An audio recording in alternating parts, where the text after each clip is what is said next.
Hello po mga kanayon, mga ka-township. Ito naman po ang ating ginagawa, ang ramen po. Tagalog version at po tayo ngayon. Nahirapan na po ako mag-English. Balubaluktot na po ang aking dila.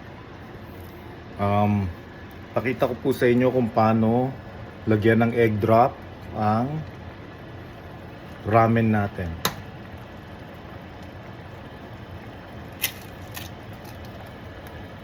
Easy as that. Sa akin po durog. At nilalagay ko po yan sa aking pong halaman na aloe vera. Kasabit lang po siya dyan. 2-in-1 ang ating itlog. At mag-egg drop po ulit tayo. No? Halu-haluin po muna natin. Durugin po natin ang itlog. Tapos atin pong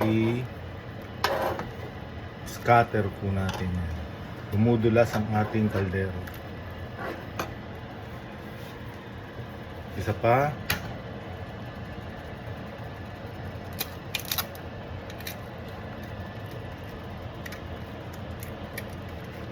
Ilagay po natin sa kabilang aloe vera.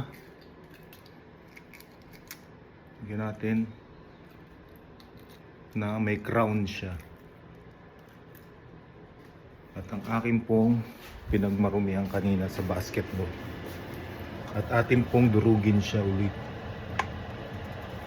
At unti-unti po nating haluin.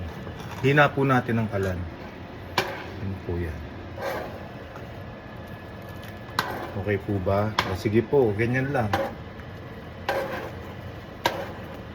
Dumadaos-dos po ang ating kaldero. Okay po. Thank you for watching po.